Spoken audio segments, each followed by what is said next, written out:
Assalamu alaikum dears. I hope you all are doing great and enjoying the best of your life. Dears, आज हम अपने जो YouTube channel है इनमें हम एक नया प्लेलिस्ट जो है वो ऐड करने जा रहे हैं जो कि रिग्रेशन के साथ रिलेटेड है और एक थ्योरी वर्क है। ठीक है, तो हमें जो है ये जानना ज़रूरी है कि प्रैक्टिकल के साथ-साथ हम इसका थ्योरी भी जो है वो समझ जाएँ, ठीक है?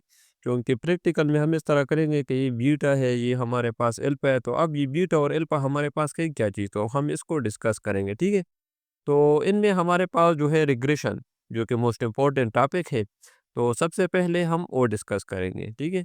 कि आया रिग्रेशन का जो हमारे पास हिस्टोरिकल बैकग्राउंड क्या है, ठीक है? इसी तरह इसका जो हमारे पास मेन हमारे पास जो टीचर है ये for the first time use किस पर्पस के लिए किया था। इसी तरह इस पर फर्दर कौन-कौन से जो स्टैटिस्टिशियन थे उन्होंने वर्क किया था, ठीक है? फिर इसके बाद रिग्रेशन में कौन-कौन से मेन वेरिएबल्स होते हैं, ठीक है?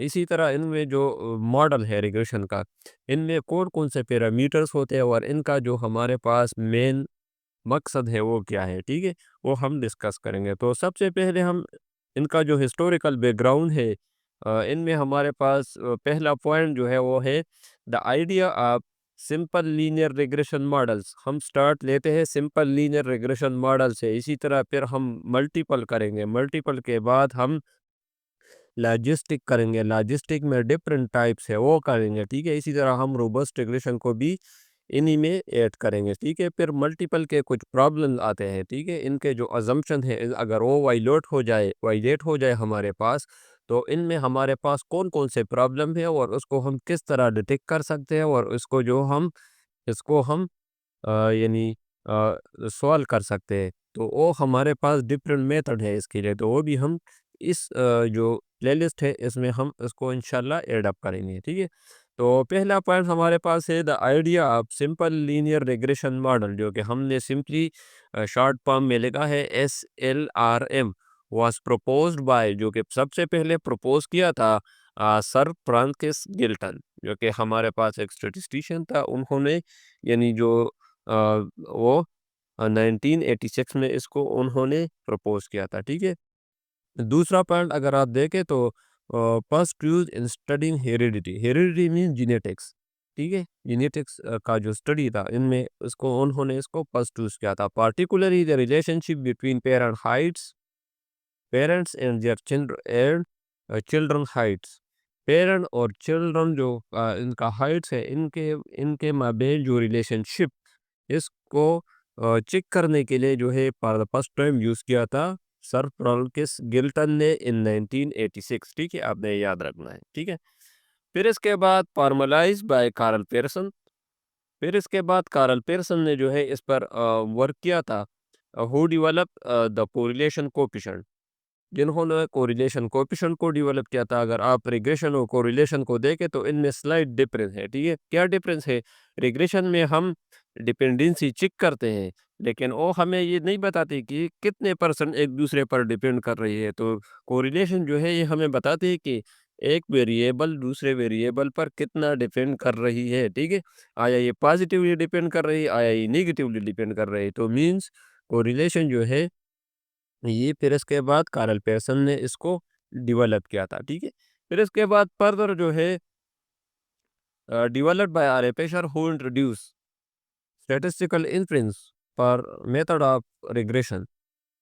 मेथड जो रिग्रेशन के लिए स्टैटिस्टिकल इन्फ्रेंस जो है, यानी बीटा के लिए आपने अगर कॉन्फिडेंस इंटरवल चेक करना है, इसी तरह अल्फा के लिए, इसी तरह अगर आपने जो है वो इंडिपेंडेंट वेरिएबल के लिए भी अगर इसका जो एस्टिमेट है, इसका जो कॉन्फिडेंस इंटरवल है वो चेक करना है, तो वो डेवलप किया था आर ए फिशर ने, ठीक है? अगर हम पांचवा इसका जो फिफ्थ पॉइंट है वो देखें तो ना widely used in economics, economics में यूज़ होता है, सोशल स्टडी में यूज़ होता है, and the main part is machine learning में यूज़ होता है, जो कि नीड्स है एक मॉडर्न फील्ड का, ठीक है? And other fields for modelling relationship between variable and many field है। ये तो हमारे पास दो तीन फील्ड मैंने जो है वो चूज़ किए कि जो इकोनॉमिक्स है, सोशल साइंसेस है, इसी तरह अगर मशीन लर्निंग है। लेकिन अगर हम साइकोलॉजी को देखें तो वहाँ पर जो है इसका यूज़ है, ठीक है? इन डिफरेंट फील्ड्स है जो आप इसको यूज़ करते हैं, ठीक है? अब हम आते हैं कि रिग्रेशन एनालिसिस हमारे पास क्या चीज़ है? मेनली हमारे पास रिग्रेशन क्या है? तो अगर हम रिग्रेशन में आ जाए तो रिग्रेशन जो है हमारे पास एक स्टैटिस्टिकल मेथड है, statistical method to model the relationship between two continuous variable. आपने ये बात रखनी है याद, बात जो है ये याद रखनी है कि रिग्रेशन जो है ये टू कंटिन्यूअस वेरिएबल के लिए जो है वो इसकी मॉडलिंग करते हैं। अगर इनमें अगर आपके पास एक रिस्पॉन्स वेरिएबल लेट से हमारे पास अगर कैटागोरिकल आ जाए तो वहाँ पर हम लॉजिस्टिक को यूज़ करेंगे, ठीक है? इसी तरह इनमें इनोवा भी है, देन ये हमारे पास जो है वो लिंक है। अगर इनोवा में आप देखें तो आपका जो डिपेंडेंट वेरिएबल है ये जो है आपके पास ये कंटिन्यूअस और इंडिपेंडेंट आपके पास जो है ये आपके पास कैटागोरिकल आ जाए तो वहाँ पर जो है वो इनोवा यूज़ करेंगे तो डिफरेंट जो है वो इसका जो लिंक्स है डिफरेंट स्टैटिस्टिकल मेथड्स के साथ, ठीक है? इनमें हमारे पास एक डिपेंडेंट वेरिएबल होगा और एक इंडिपेंडेंट वेरिएबल है वह, ठीक है? तो चूंकि हमारे पास सिंपल लीनियर रिग्रेशन मॉडल है ना, तो सिंपल जो है हमारे पास इसमें एक डिपेंडेंट और एक इंडिपेंडेंट वेरिएबल होगा। अगर आप मल्टीपल की बात करें, ठीक है, तो मल्टीपल रिग्रेशन में आपके पास एक डिपेंडेंट और मल्टीपल इंडिपेंडेंट वेरिएबल होगा। इसी तरह एक और टेक्निक्स है रिग्रेशन का जो कि मल्टीवेरिएट रिग्रेशन मॉडल है, जिनमें आपके पास मल्टीपल इंडिपेंडेंट और मल्टीपल डिपेंडेंट वेरिएबल होंगे, ठीक है? तो ये इनके एक्सटेंशन है। तो एक डिपेंडेंट वेरिएबल होगा, डिपेंडेंट वेरिएबल को हम रिग्रेशन भी कहते हैं, ठीक है? इसी तरह इसको प्रेडिक्टेंट भी कहते हैं, इसी तरह इसको रिस्पॉन्स वेरिएबल भी कहते हैं, ठीक है? इसी तरह इसको एक्सप्लेन वेरिएबल भी कहते हैं, ठीक है? इसको हम डिफरेंट वेरिएबल के साथ जो है वो डिस्कस करेंगे, ठीक है? क्योंकि यहाँ पर हमारे पास थोड़ी सी जो है वो एरर हुई है कि डिपेंडेंट वेरिएबल हम एक्स से डिनोट करते हैं, ठीक है? और इंडिपेंडेंट वेरिएबल हम जो है वो वाई से डिनोट करते हैं। और इसमें हमारे पास एक इंडिपेंडेंट वेरिएबल होगा, इंडिपेंडेंट वेरिएबल को हम रिग्रेसर भी कहते हैं, इसी तरह प्रेडिक्टर भी कहते हैं, ठीक है? इसी तरह रिग्रेशन वेरिएबल भी कहते हैं, इसी तरह इसको हम एक्सप्लेनेटरी वेरिएबल भी कह सकते हैं, ठीक है? और इसको हम डिनोट करते हैं वाई से, क्योंकि ये इसके डिफरेंट नेम है, तो आपने ये बात याद रखनी है, ठीक है? अब इनमें एक और मोस्ट इम्पोर्टेंट बात ये है कि डिपेंडेंट वेरिएबल जो कि रिग्रेशन मॉडल में होगा, ये हमारे पास रैंडम होगा, ठीक है? यहाँ पर हमारे पास जो है इनमें थोड़ा-सा ये नॉन रैंडम होगा। डिपेंडेंट वेरिएबल जो है अ, वाई डिपेंड्स अपॉन एक्स, तो यहाँ यहाँ पर हमारे पास सॉरी यहाँ पर हमारे पास वाई होगा और यहाँ पर जो है हमारे पास एक्स होगा, ठीक है? ठीक है? यहाँ पर हमारे पास जो है एक्स जो है ये इंडिपेंडेंट है, सॉरी एक्स जो है इंडिपेंडेंट है और वाई जो है हमारे पास ये डिपेंडेंट होगा, ठीक है?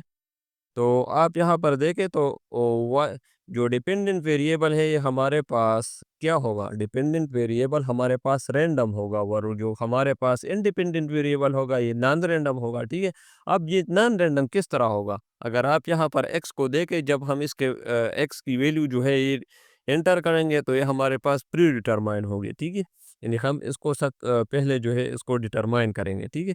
और वाई जो है ये हमारे पास ये फिक्स नहीं हो गए, ठीक है? ये कभी हमारे पास लेट से हमारे पास 20 आ गया, फिर इसके बाद 40, फिर इसके बाद 60, तो ये हमारे पास चेंज होती रहेगी, ठीक है? और इंडिपेंडेंट वेरिएबल आपके पास जो है प्री डिटरमाइंड होगा, ठीक है?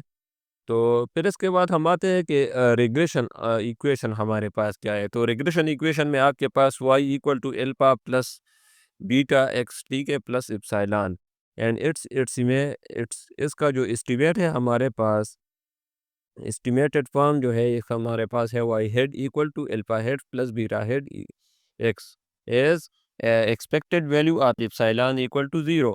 अगर हम इसके अजम्पशन पढ़ेंगे इंशाल्लाह तो वहाँ पर हम ये प्रूव करेंगे कि एक्सपेक्टेड वैल्यू ऑफ इप्सिलॉन जो है ये ज़ीरो होगा, क्योंकि नॉर्मली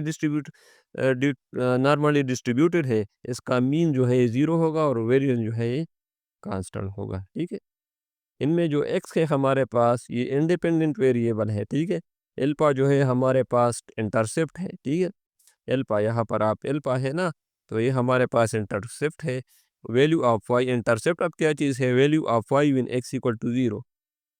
एक्स जब हमारे पास ज़ीरो होगा तो वाई की जो वैल्यू है ये हमारे पास इंटरसेप्ट होगी, ठीक है। फिर इसके बाद इनमें एक और भी चीज़ है बीटा। बीटा को हम रिग्रेशन कोफिशिएंट भी कहते हैं, बीटा को हम स्लोप भी कहते हैं, ठीक है।